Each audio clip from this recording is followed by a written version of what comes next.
Great. So about 6.5 years ago, months ago, I should say, it feels like years, HTC launched the Vive. So Vive is the first full room scale with motion controllers, positional tracking, 6 degrees of freedom, rendering at 90 frames per second, virtual reality system for the price of $800. And I can say that it's still the only one that's $800 in total after 6.5 months. The reality is that the 6.5 months have seemed much longer than that.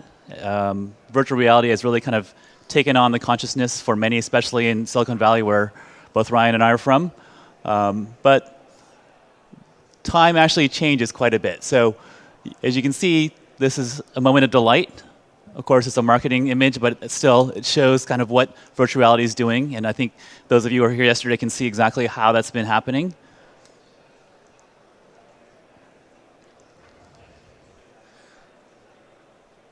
And here's a little bit of taste of what you can see with the Vive. Whoops. So. Oh, yeah. All right, go crazy.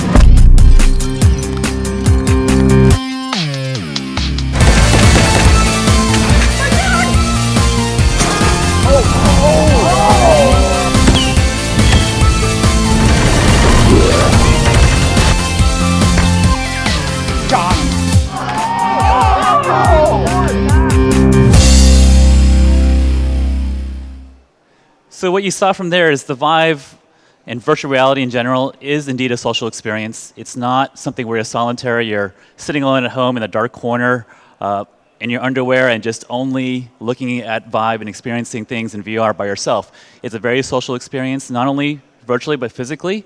In fact, many people where we come from, they actually have virtual reality parties almost nightly. They invite their friends over. It's a social setting, just like what you saw there.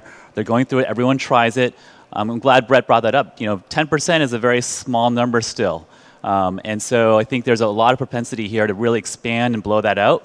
As the devices come down in price, as they get more access, you'll see the consciousness take even further hold. Sometimes we live in a little bit of bubble, especially here in this conference, where I'm from in the Valley, other pockets where there's a lot of innovation in virtual reality and augmented reality. But as you can see, it is very, very real. This is real, and I would encourage you to try the Vive if you haven't yet. So I was mentioning a little bit about the time factor. It does seem like a long time. It's only been 6.5 months since the launch. And within that 6-month period, roughly we've had not only the Vive, but 2 other consumer-grade premium headsets launch. We've had the Microsoft HoloLens developer kit out. We've had Google Daydream. We have Meta, as we talked about. And that's just in a very small, condensed period of time. So you can imagine that level of innovation being compressed, and it's just getting faster and faster. It's almost the opposite of what happens in virtual reality. When you're in virtual reality, your sense of timing actually seems to lengthen. So what might be a 10-minute true experience might seem like 5 in virtual reality, or what might be 20 minutes might seem like 10. So where are we now? I mean, we're at this crossroads here. We have virtual reality that's out now. It's real. The future is here. Brett alluded to business models. How do we make money here?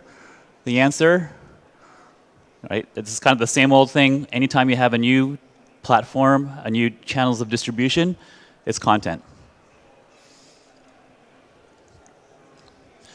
So games is a huge industry for VR. It's been a great early adopter.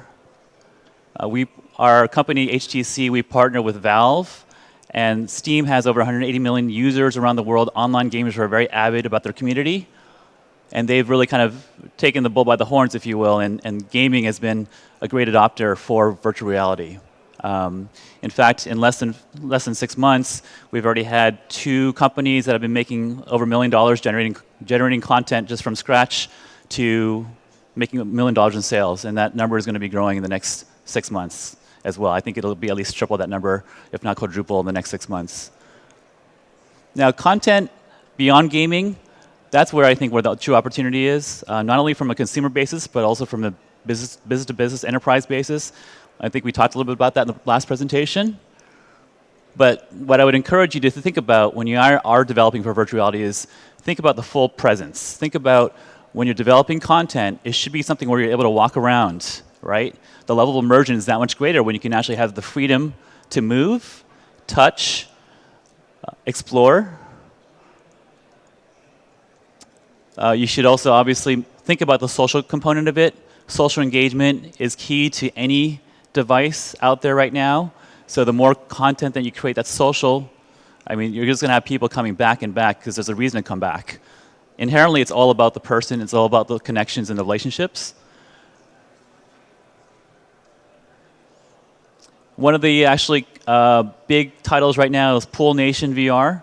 And that's mainly because people enjoy the social aspect of it. They like hanging out, talking to their friends. It's still a game, but a lot of people just come back for the friends.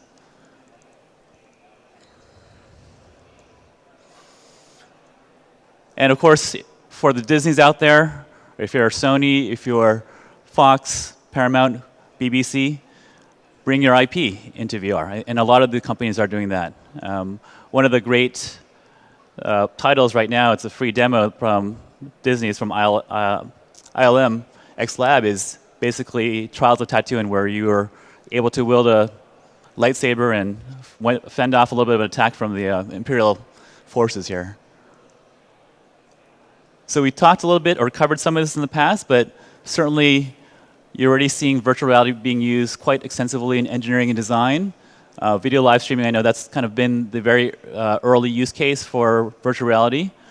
Real estate in China, that's actually taking hold quite a bit. I mean, so there are companies who are essentially scanning using Matterport cameras and other cameras, houses, apartments, offices, and people are buying sight unseen. They don't need to take a trip out anymore. They do that here in the US too. So Chinese investors are buying online through VR.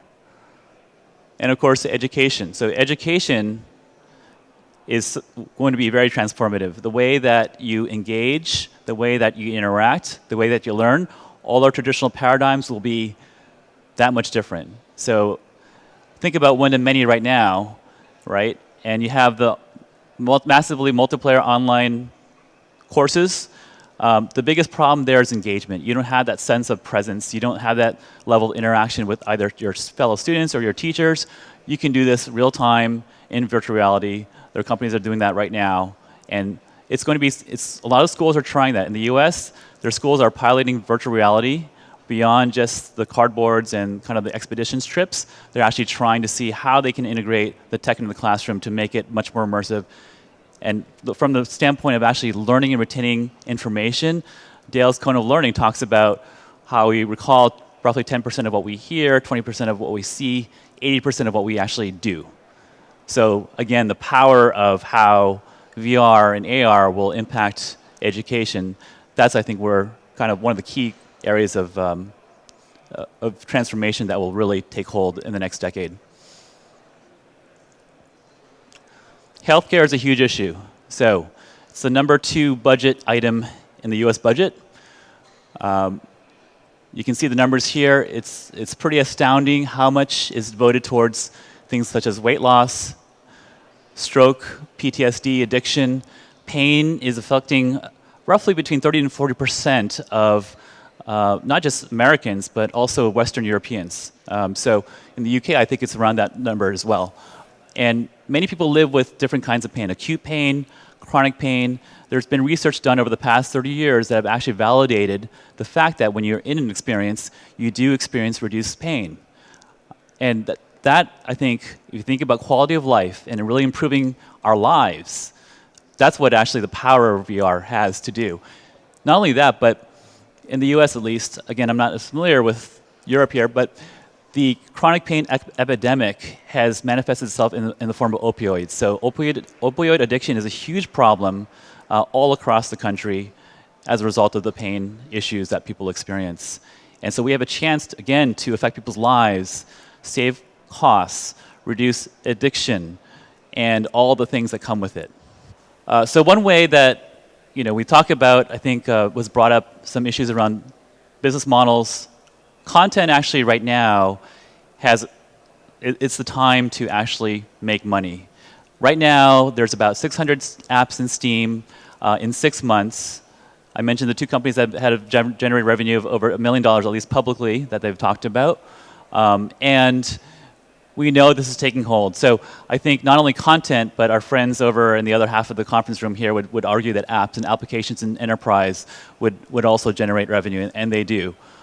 And so to that end, we've also worked to address the non-gaming audience. So we've launched Viveport a few weeks ago, and it's really kind of the app store for things non-gaming in some of the categories we talked about. But it's a chance really to kind of focus in on anything around how we will experience content, how we watch it, how we play, how we learn, how we heal, how we build empathy, how we socialize, how we work, and most importantly, how we delight in virtual reality. So Viveport is also not only here in the West, but we launched it first in China. So China is a very large market for us. Our headquarters are in Taiwan, so it's our back door. We have very strong relations there. And I just wanted to spend a few seconds on China.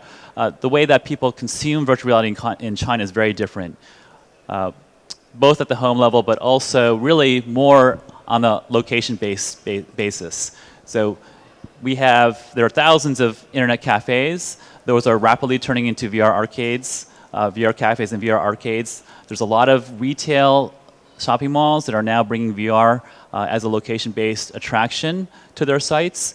And again, we're out there partnering with these cafe operators to bring virtual reality and the Vive and your experiences to the masses. So China is in a big way. I mean, there was reference that Ryan talked about education, and it's true. President Xi Jinping is the only world leader who has actually addressed virtual reality as strategic to the company's future. There's no other Western leader that has talked about that. So from that standpoint, there's going to be a lot that's happening in China. We've also recently announced for Viveport, again, this is something that's already been out there, Viveport M, which is going to be a mobile store for virtual reality. So recognizing the fact that mobile VR is quite popular, that will also be coming into case here. And one of the things I did also want to bring up is, in the U.S. here, we're in the middle of an election. It's quite contentious, quite entertaining for some. There are some that actually want to build a wall, a great wall.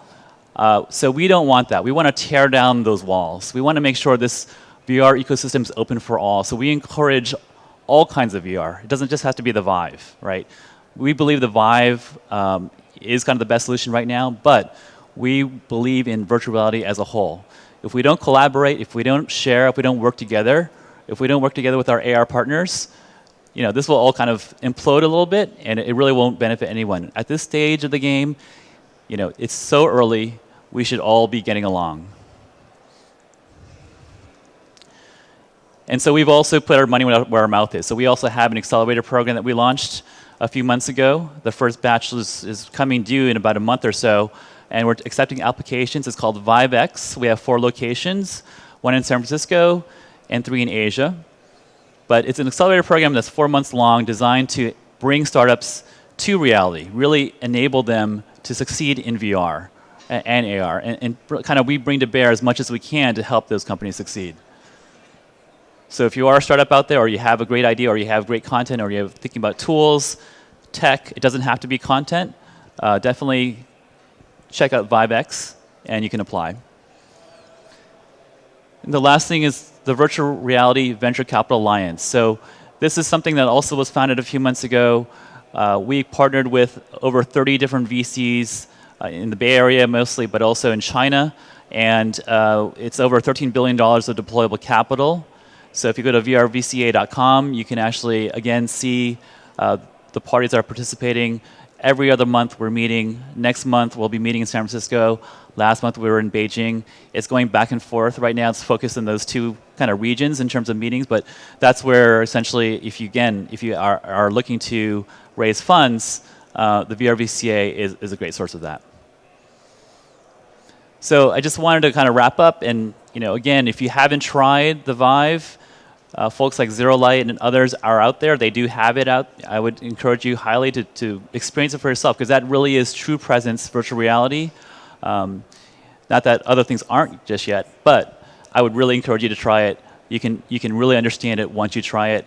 Buy one, show your friends. Let's get that 10% up to 100% over the next few years. Thank you very much.